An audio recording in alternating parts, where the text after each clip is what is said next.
Hi, I'm Chris Roberts. Ever since I saw Star Wars as a wide-eyed 8-year-old, I dreamt of being a hotshot pilot saving the galaxy or a lovable rogue making my way across the cosmos. It inspired me to make Wing Commander and has influenced everything I've done since then. 10 years ago, after 20 years of making games, I was burned out, so I took a break, but I never stopped playing games nor loving them. And now, I'm ready to come back, and I'd like to show you something I've been working on. But I don't want to build any old game. I want to build a universe.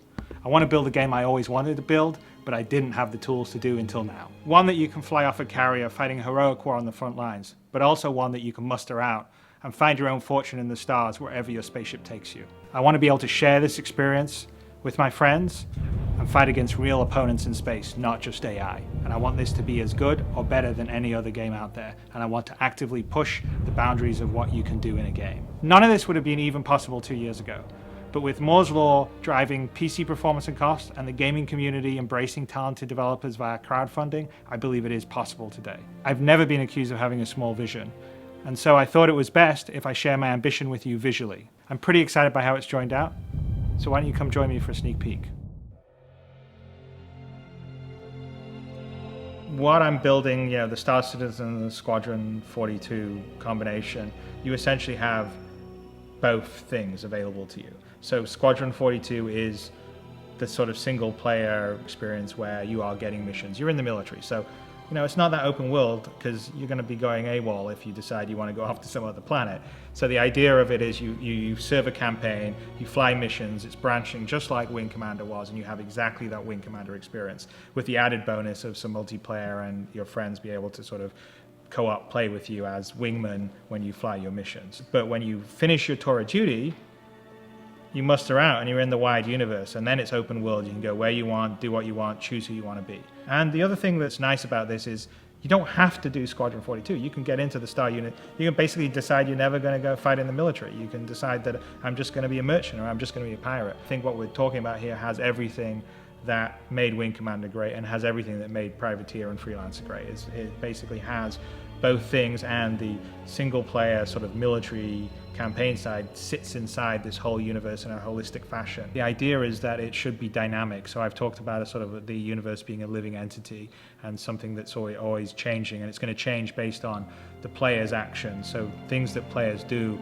will have an effect on the universe, and they'll also be able to become part of the universe. So a good example is, say, a player that's an explorer and they explore around enough time and they find a space anomaly and then they manage to navigate a jump. That jump point and the system that they've jumped into will get named after that player. So like that player becomes part of the history and lore of the universe. And on top of that, we're going to be dynamically adding content to this universe. I'm not interested in having yearly updates. We'll have a team of people that are adding content on a weekly, every 2 weeks basis. So you're starting this system and you start in the game and it's got 50 star systems, for instance, and 2 weeks in, a jump point's discovered for another system and someone navigates it and bam, we've got a 51st system and so on.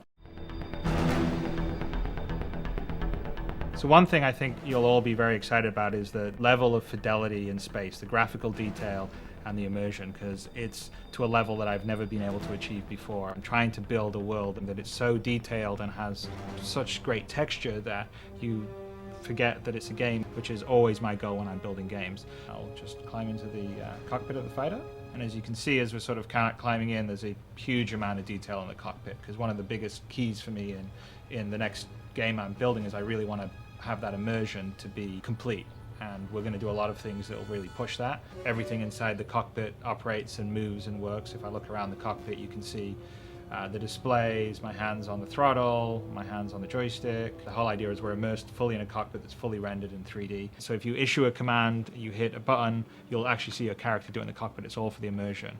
Well, I think immersion is really important for me because I think that you have to really visualize and create a very believable world. So that's one of the reasons why I always sort of really push the visual fidelity, is because I think that helps with the immersiveness. And the more immersive, the more connected you are to the experience. The more connected you are to the experience, I think the more fun the game itself will be. So an example of that is if we're looking around at our character, we can see that the character himself is about 100,000 faces, which is about 10 times the detail of most current day AAA games. There are about 10,000 faces or so, and so that just allows you to have a little extra detail. The wires on his pilot outfit, the creases in the uniform, and have it really stand up when you come in close and not break down because it's too pixely. So I'm really excited about the physics, and they're going to be a strong part of the gameplay. So let me demonstrate some of the features of how the physics interacts with how you control. The ship itself is built and designed and simulated like a real ship. So there's 4 thrusters on the bottom, and there's 4 thrusters on the top, and then of course there's obviously the engine at the back. Most of the ships in this universe are going to fly very much like an F-35 would do. They're fly-by-wire, so they take your input as a pilot and crunch it into trajectories and vectors it needs to tell the various thrusters to achieve what you've asked it to do. So if I want to rotate, or I want to, say if I want to pitch, like I'm doing now, or I'm going to yaw, or I'm going to roll, it actually pulls the thrusters themselves and says, how quickly can you rotate to the position I need you to deliver thrust, and how much thrust can you deliver? And the thrusters talk back to the flight computer and says, okay, I can get you there in 0.1 of a millisecond, and I give you this much thrust. The whole system is dynamically doing that every single frame and flying that way. It's really cool because what happens is a lot of unexpected or dynamic behavior happens by it. And then, for instance, if we're flying around in a dogfight, one of our thrusters gets damaged, it will affect our maneuverability. And it's not a matter of changing a script or data, it's actually all dynamically simulated in the system. Here's a really great example of the level of scale. I'm going to walk out this corridor and out onto the flight deck. And as you can see, it's huge. The carrier that's in the prototype level is about 1 kilometer in size. It's full of activity and spaceships and people. So one of the things that I'm the most excited by the technology we've been working on is the ability to scale. So we have detail for scale at a human level. So our character is about 1.8 meters in size. Then the same level of detail for a fighter craft that you'll fly, or a bigger craft, which say this fighter craft is 27 meters in size. I'm building a game in a universe that's essentially the universe in the game I would like to play. So it's for gamers like myself. So I wouldn't say that I'm a social, casual gamer that plays Farmville. I mean, I like sophisticated experiences. Well, I'm picking PC over console because PC was what I always used to do in the past, but more importantly, it's because PC is an open platform. PC is always constantly innovating. I really care about the PC. I really want to push the PC to the limit. I think it's a great game platform. I'm really actually quite sad and angry about the situation right now, where it sort of feels like, PC games and PC gamers don't get any respect. It's the medium that is the coolest and the most powerful, and that's really why I'm focused on PC. We're going to allow users to design some spaceships and build them and submit them, and if it passes the standards, then it can get sold in the ship dealers on certain planets, and maybe the person that built that spaceship will be earning money from other players that think that spaceship's cool and want to pay them for it. So one of the things that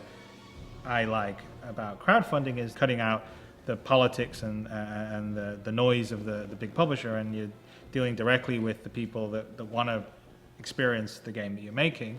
So one of my main goals whenever I make a game is to really immerse you in the world and universe. And I think you've seen that on what we've been even trying on the website today, and this visual prototype is a demonstration of the direction that I want to take and will be taking. With today's technology, I can do that to a level that I never could have done when I was making Wing Commander all those years ago, or even Freelancer 10 years ago. And it's actually really exciting. I feel like I can do something that has the fidelity of a film, but real time, and I'm in it, and that is my dream. My name is Chris Roberts, and I would like to build a universe with you.